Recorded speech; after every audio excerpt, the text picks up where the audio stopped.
Hello everybody and welcome back to World of Warships Legends. My name is Spartan Elite 43 and tonight I've got a new premium ship that I picked up over the weekend and I wanted to test it out. Mainly picked it up for the commander, but this is our first look at the Polish destroyer, the Blyskawica.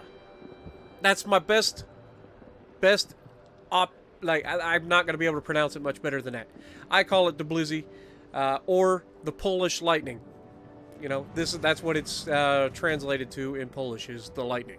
So we'll call it the Polish lightning, and you know, if it's anything like the British lightning, I think we're gonna get along just fine.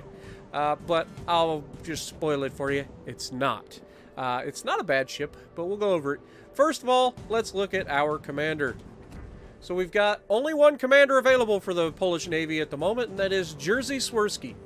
And he's a very good commander, and he fits this ship perfectly. It's, I guess, a good reason why they put him here. So his obvious, we've got Eric Bay for the extra concealment, and we have Violet for the detectability after firing your main guns, and I'll go over that in a moment. Hide and Seek is his base trait, which is another good thing, so he's less likely to be spotted. These two combined make him very, very decent at concealability. That being said, it's still not the greatest, and I'll go over that.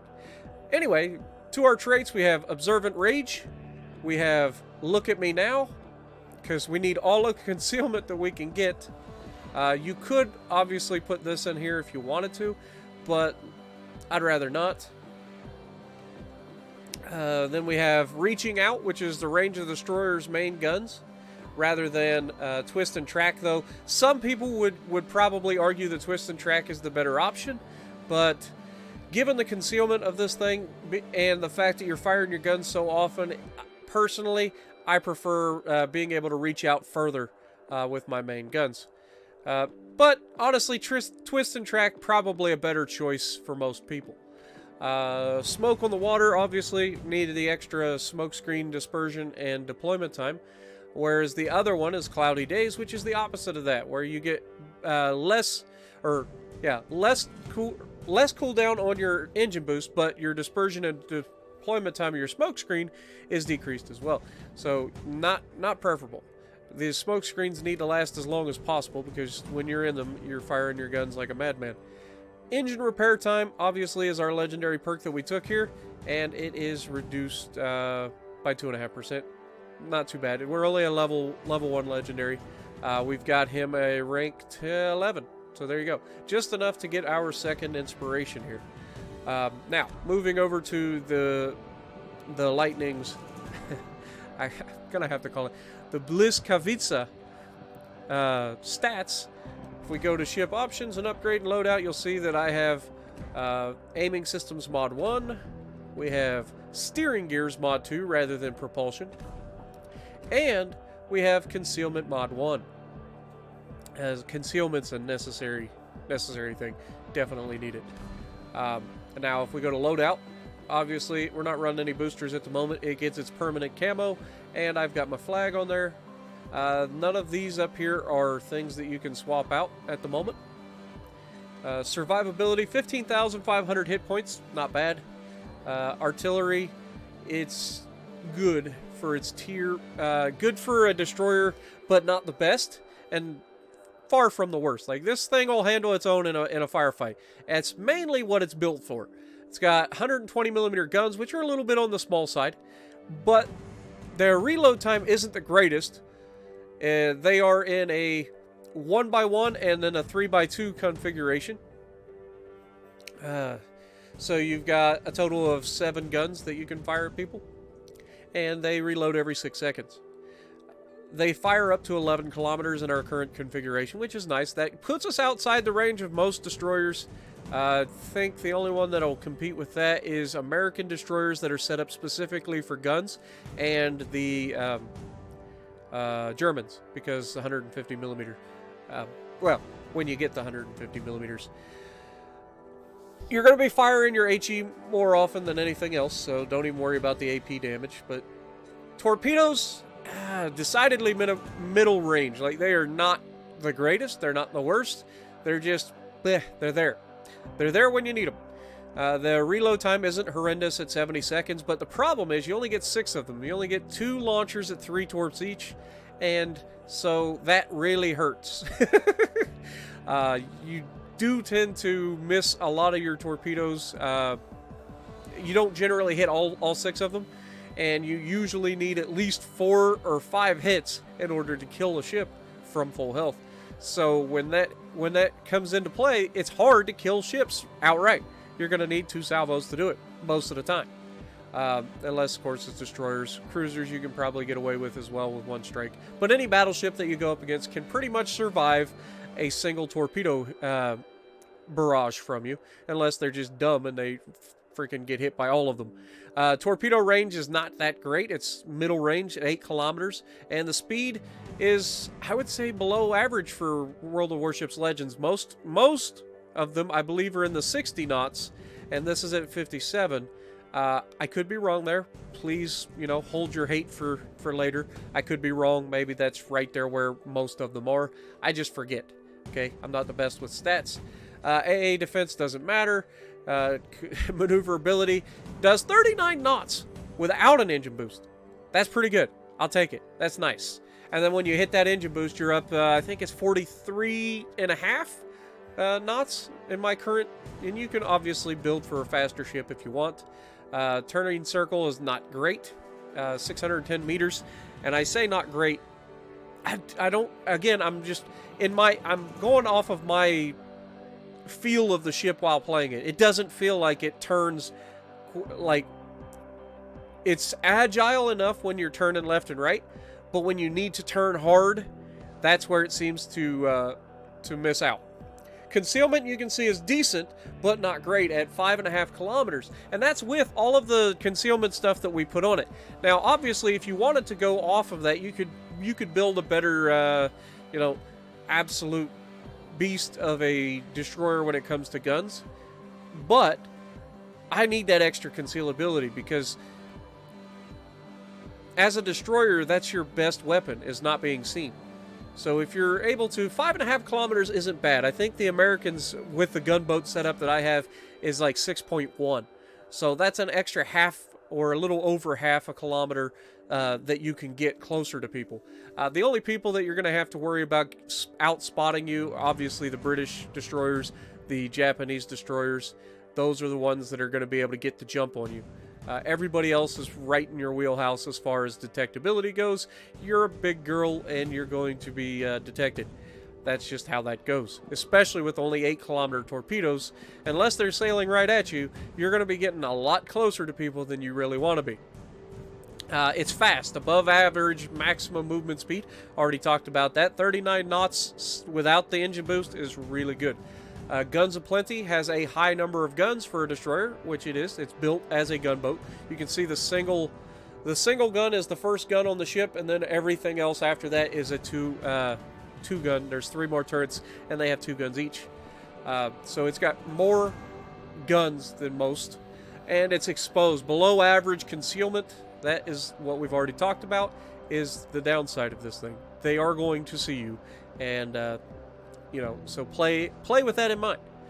The most powerful destroyer of her time in Europe, the ship greatly surpassed rival navies' destroyers in terms of speed and artillery power. When commissioned, she had the most powerful AA defense among all destroyers in the world, which, again, is great, but it's not needed in Legend at the moment. She is now preserved as a military museum in, Poland. I ain't even trying, guys. I'm going to assume the G is silent, and we'll just call it Dynia, Poland. Let me know if I'm wrong. Entered service in 1937, and there were 2 of them built. So, not bad. So, let's get on to the video. Alright, so without further ado, let's get this party started. Now, first of all, just want to say thank you guys for all your well wishes. I appreciate you. I'm starting to feel pretty good. Taking antibiotics since Thursday, so doing better. Still got a long ways to go. You got to take the antibiotics for 10 days, so got quite a ways to go on that. But I'm feeling better, and that's the main thing, right? So videos are going to continue as normal. So tomorrow be Monday. So if you're watching this on Monday, then you know, that's the thing. I upload this on Sunday night, so it depends where you're from and whatnot. It could be Monday already. We've got the new update coming out, so we're going to be doing that. But as you can see, we are in a 5v5, and we're going to have some fun. I'm not going to lie, I'm going to get myself into a pickle here in this one, but I think it does a pretty good job of showcasing just what this thing is capable of, even if it's in my inept hands at times. But I really do enjoy this ship. It's not quite as good as it could be, but it's not a bad little ship. Would I recommend you guys pick it up? I mean, if you like a gunboat first destroyer, then yeah, it's not bad.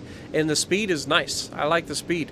As you can see, we're already at 39 knots. We are on the the propulsion because I want to get out there as quickly as possible. I know that the enemy is going to spawn on the left side of me, so I want to try to get myself in position to take advantage of that and hopefully avoid the cruisers, but get a hold of the battleships. That was my goal. That was my goal, to find the battleships and make them miserable. Because if I can do that, then my team can handle a couple of cruisers and a destroyer, right? In theory, that was the goal. So if I can manage to get rid of the battleships, team should be able to take care of the rest. Now, as you can see, we're changing course here, and we are still managing to stay over 40 knots with the propulsion mod going. Or not propulsion mod, the engine engine boost. Sorry. It's a very quick ship. There's no doubt about it. Now you can see I'm kind of looking, and sure enough, Miyoko is heading away from us, which is preferable. And, oh, hello, Scharnhorst. Fancy meeting you. Oh, Iowa. Yes, please. Now, again, this is where having only 6 torpedoes is going to come into a problem, and the fact that the torpedoes are only 8 kilometers. Now, this Iowa is sailing towards this left side, which is kind of normal for this map. He's sailing broadside onto my team, but there's only two battleships to worry about. So, unless you completely screw it up, you're probably going to be okay in the Iowa. Just got to pay attention, basically. If they're shooting at you, which my guys are, or at least cruisers are, then pay attention to that. We almost make a huge mistake and run into an island here. Luckily, we're paying attention. We get her straightened out. Torpedoes are already in the water on the Iowa. Hoping that he's caught off guard that I was able to get in position and launch torpedoes so fast. A lot of people aren't expecting a torpedo boat to just bum rush you across the map like that. I got fortunate that both cruisers and the destroyer went the other side, and that allows me to have free reign on these 2 battleships. That's not going to mean that I'm not going to make some mistakes here, and as you can see, we're going to get at least 3 hits, and yep, there's 3 hits. No, actually we got 4 hits with that strike, so 4 out of 6 is pretty darn good. But as you can see, torpedo damage isn't the greatest, only manages to take 2/3 of his health. He's used his damage control, so I'm going to start trying, and I'm not using my smoke yet. I want to try to set him on fire and use that to our advantage. Now, I mentioned earlier that I took the decreased time of being detected after you fire your guns in the destroyer as one of my inspirations. And the reason I do that is because this thing in particular seems to stay lit up forever after you fire the guns. Now, normally you'd want to be, you know, trying to avoid getting shot and make sure you're not shooting your guns too much. But in this gunboat, it's so fast and so maneuverable, it's really not that difficult to catch people off guard. Now, you can see I'm changing targets, not shooting the Iowa here with my torps. I'm trying to catch the Scharnhorst off target, or off balance.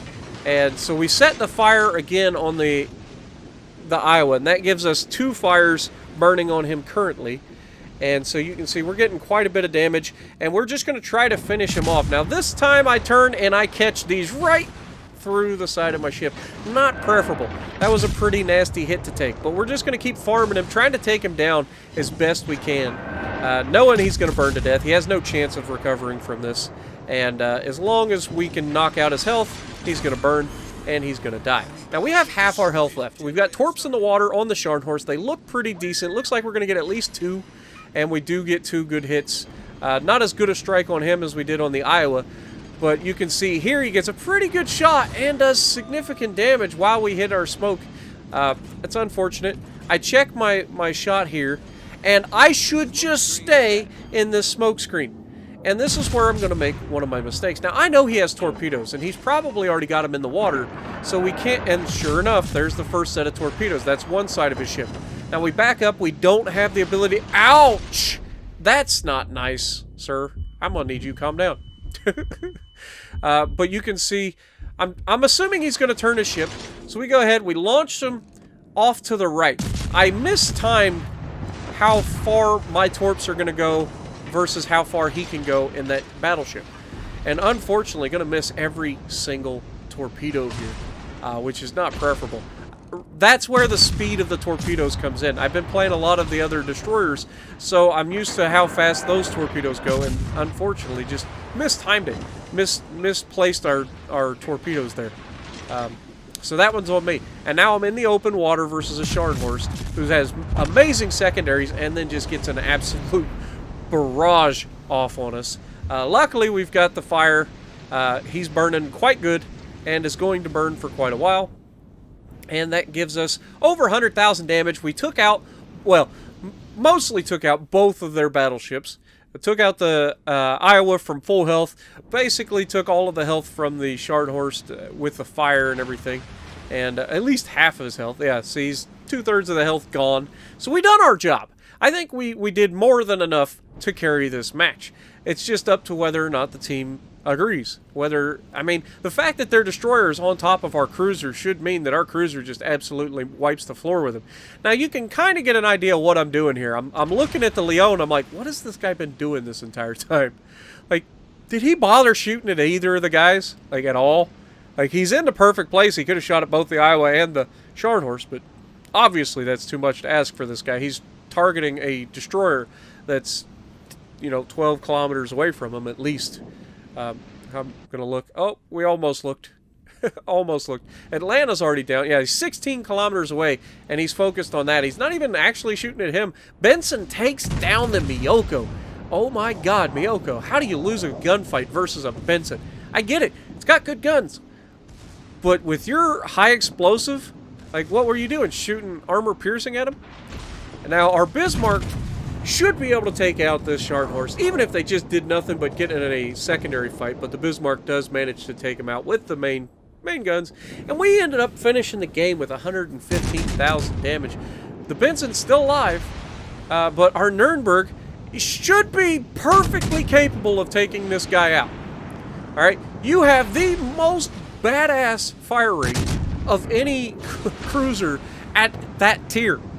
And you are just letting this Benson piece you to death because you're launching torpedoes? Screw the torpedoes, just shoot the man. Use that high fire rate to your advantage, man. Just absolutely obliterate him, get him out of the game. There you go. Now you've wasted all your torpedoes on your right side of your ship, and that leaves their cruiser coming around the island in front of you. Now you've got a choice to make. Now you've lost all your health. He manages to slow down. Is he going to take one?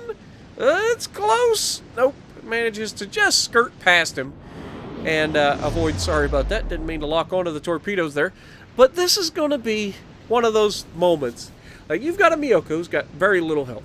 He's sailing in a straight line beyond the island on the other side. You've got two battleships behind you. What should you do in this situation? Now, I'm no expert, but given the fact that you just gave up 2/3 of your hit points to a freaking destroyer because you just sat there trying to launch torpedoes at him instead of just finishing them off with your guns to begin with, you can't afford to get into a gunfight with this guy.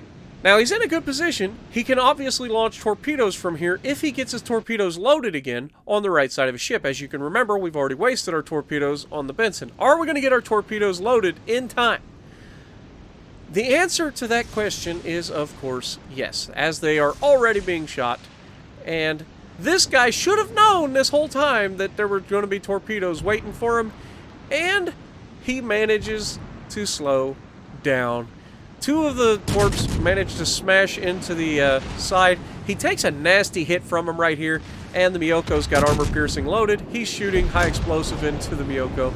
He gets a good hit on him, but Miyoko obviously finishes him off. Very good play by the Miyoko there, knowing that Torps would be in the water, so he slows down, waits for the Torps to pass, and then comes out and kills the cruiser. Unfortunately for him, there were still 2 battleships waiting for him, so he was never going to survive. But it just goes to show you, you can make both a smart play and a dumb play all at one time. He should have had armor piercing loaded just in case the Torps missed. We managed to get top of the leaderboard, 2200 XP. We did pretty good considering we weren't alive very long. So if you like what I'm doing, punch the like button, leave a comment below, subscribe to the channel if you haven't already, and as always, I will see you in the next video.